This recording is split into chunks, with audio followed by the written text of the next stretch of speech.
The criminal investigator that I have retained, his name is Ian. They are based in Sherman Oaks, California. Robert, his partner, is one of my best friends and also business associate. I've known these guys for over 20 years. I've used them on many, many occasions, and they're currently looking into a laundry list of issues with the Fair Co-op.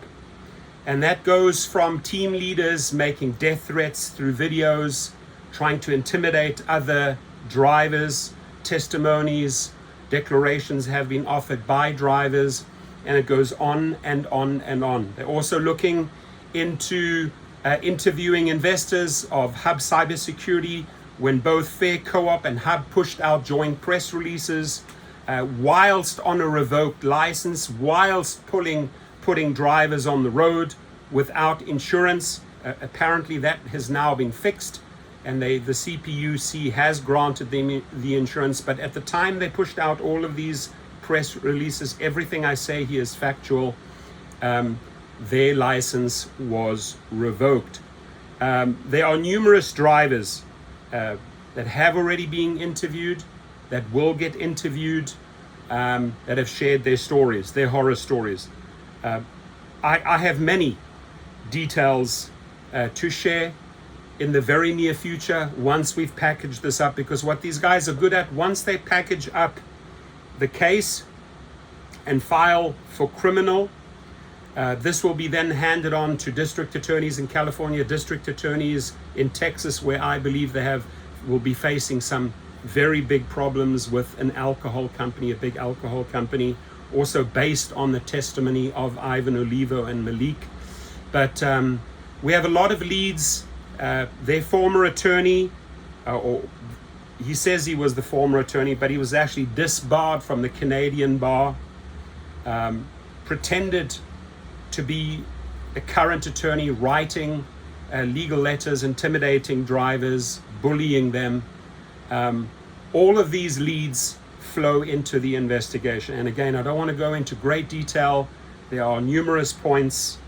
Even the people out from the Chinese theater will be brought in for questioning.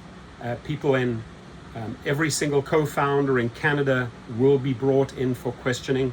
And I personally think that the website that quickly removed all the names, right, overnight, 404 code, you can check it up, they removed all the names.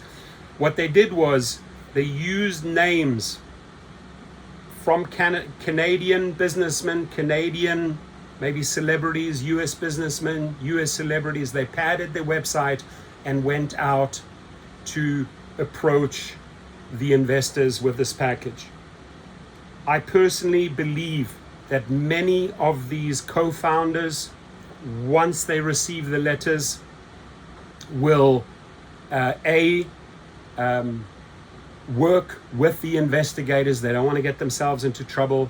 In fact, I believe they will be sharing a lot of information as well. And knowing or unknowingly, some can definitely be tied to the co-op. Some may say, hey, I didn't even know I was on that website. So it'll strengthen the case while he's building the case. He's Irish. He used to fight in the Irish army back in the day. He's a bulldog. He's represented clients like Kurt Cobain, Courtney Love, a lot of the Hollywood stars, a lot of big business people in LA. And his reputation speaks for himself. He's always delivered for me. Even when I went through my divorce, he kicked up and got stuff up. I don't know how this guy finds shit. He digs everywhere. He follows every lead. Also, every conversation I've had with Matthew Mahoney, which I recorded, I've handed over, is looking into everything that Matthew Mahoney shared with me. We're going after every single lead, building a strong case. If you have the courage to come forward and you know something, my details are on YouTube under the Rideshare Professor. Reach out to me. I will set up an interview between you and Ian. You can do it by Zoom, you can do it by phone. If you're in LA, you can come into the offices. Today, we interviewed one driver who shared a lot. So these are the type of stories we're looking for. If you're a company, if you are an individual, if you are a sponsor, if you are an investor, if you are a co-founder that wants to speak up, or you suddenly found out you're on this website and you had nothing to do with them, but mainly if you were a former fair co-op driver, these are the type of people we are looking for. Step forward, have the courage, and we will report on the progress in the coming weeks. Thank you. Leave your comments.